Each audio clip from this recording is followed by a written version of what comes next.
చెప్పండి సార్, అసలు ఎందుకు ఈ విధంగా ఒక ప్రిన్సిపాలే ఒక అమ్మాయి మీద ఆ రంగంగా జరగడం కారణం ఏంది? అసలు ఏమనుకుంటారు మీరు కూడా? ఈరోజు చూసుకుంటే మనము మన తెలంగాణ రాష్ట్రంలో ఎడ్యుకేషన్ సిస్టమ్ అనేది కంప్లీట్గా ఫెయిల్యూర్ అయిందని చెప్పుకోవచ్చు అనమాట. ఎందుకంటే గత 2 నెలల నుంచి 3 నెలల నుంచి మనం చూస్తున్నాము, ఈ కాంగ్రెస్ పరిపాలన స్టార్ట్ అయ్యి మనకు ఆల్మోస్ట్ ఒక సంవత్సరం కూడా ఇప్పటికి నిన్నలేదు.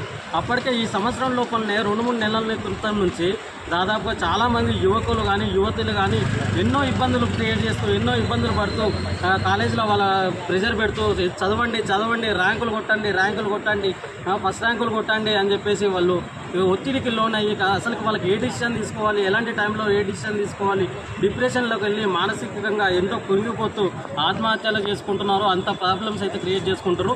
ఇప్పుడు మనం ఈ సబ్జెక్ట్లోకి వచ్చి మాట్లాడుకుంటూ ఉంటే ఏంటంటే ఒక పలానా వ్యక్తి వైస్ ప్రిన్సిపల్ అనే శివ అనే వ్యక్తి లేడీస్ కాలేజ్, ఇదంతా లేడీస్ క్యాంపస్ కాబట్టి మొత్తం గర్ల్స్ క్యాంపస్ కాబట్టి ఇందులో వాళ్ళ కాలేజీలో ఎవరైతే స్టూడెంట్స్ ఉన్నారో వాళ్ళకి తెలియకుండా వాళ్ళు వాష్రూమ్కి వెళ్ళే టైంలో ప్రైవేట్ ప్లేసెస్లో అట్లాంటి టైంలో వాళ్ళు ఫొటోస్ తీసుకొని ఇన్స్టాగ్రామ్ కానీ వాళ్ళకి స్నాప్చాట్ అని కొన్ని సోషల్ మీడియా యాప్స్లలో వాళ్ళకి ప్రైవేట్గా మెసేజ్లు చేస్తూ అసభ్యకరంగా మెసేజ్లు చేస్తూ టార్చర్ పెట్టడము, ఇబ్బంది పెట్టడము, వాళ్ళు బయటికి వెళ్ళే సమయంలో ఇట్లా అనగా కొన్ని టచెస్ చేయడము, ఇట్లాంటి ఇబ్బందికరంగా ఎన్నో ఇట్లా చేయడం వల్ల సో వాళ్ళు ఇప్పటికే మనకైతే ఇన్ఫర్మేషన్ ఏఎస్ఎఫ్ వాళ్ళకైతే ఇన్ఫర్మేషన్ ఇవ్వడం జరిగింది. ఒక వైస్ ప్రిన్సిపల్ స్థానం, ఉన్నత స్థానంలో ఉన్న ఒక వ్యక్తి వీళ్ళే ఇట్లా చేస్తే మరి మనం బయట ఉన్నాం, వాళ్ళు బయటకు వచ్చిన తర్వాత యువకుల పట్ల వాళ్ళు ఏ విధంగా సేఫ్టీగా ఉంటారు? కాలేజ్లో ఇంట్లో సేఫ్టీ, ఇంట్లో ఒకటి సేఫ్టీ, మళ్ళీ కాలేజ్కి వచ్చిన తర్వాత కూడా వాళ్ళకి సేఫ్టీ లేదు, బయటకు వచ్చిన తర్వాత కూడా సేఫ్టీ లేదు. పాపం ఎటువంటి రకంగా కూడా వాళ్ళకి సేఫ్టీ లేకుండా మానసికంగా ఈరోజు ఇంకొక అమ్మాయి ఇంపల్స్ కాలేజ్లో ఆమె సూసైడ్ చేసుకోవడం జరిగింది. అంటే విషయం ఏంటో తెలియకున్నా కానీ యువకులు మాత్రం చాలా ఇబ్బంది అయితే ప్రెజర్కి అయితే లోన్ అవుతున్నారు.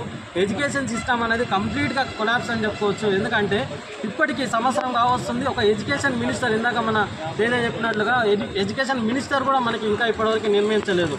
ఆ పర్సన్ ఏంది ఎడ్యుకేషన్ సిస్టమ్ నిర్మించుకొని ఒక ప్రైవేట్ స్కూల్స్ కానీ ప్రైవేట్ కాలేజీ కానీ ఒక కౌన్సిల్ క్రియేట్ చేసుకొని నీకు ఏం ప్రాబ్లం ఉంది, హాస్టల్ కాలేజెస్ వాళ్ళు ఉంటారు కదా, నీకు ఏం ప్రాబ్లం ఉంది అని చెప్పేసి అట్లీస్ట్ మంత్లీ ఒకసారి కౌన్సిల్లో కూర్చోబెట్టుకొని నీకు ఏమైనా పర్సనల్ ప్రాబ్లమ్స్ ఉన్నాయా, ఎడ్యుకేషన్ ప్రాబ్లమ్స్ ఏమైనా ఉన్నాయా అని చెప్పేసి వాళ్ళని కౌన్సిలింగ్ చేసుకొని కొంచెం మోటివేట్ చేసుకుంటే పిల్లలు ఆత్మహత్య చేసుకోవడానికి ఇట్లాంటి దానిలోకైతే వాళ్ళు నిర్ణయం తీసుకోరు. వాళ్ళు కూడా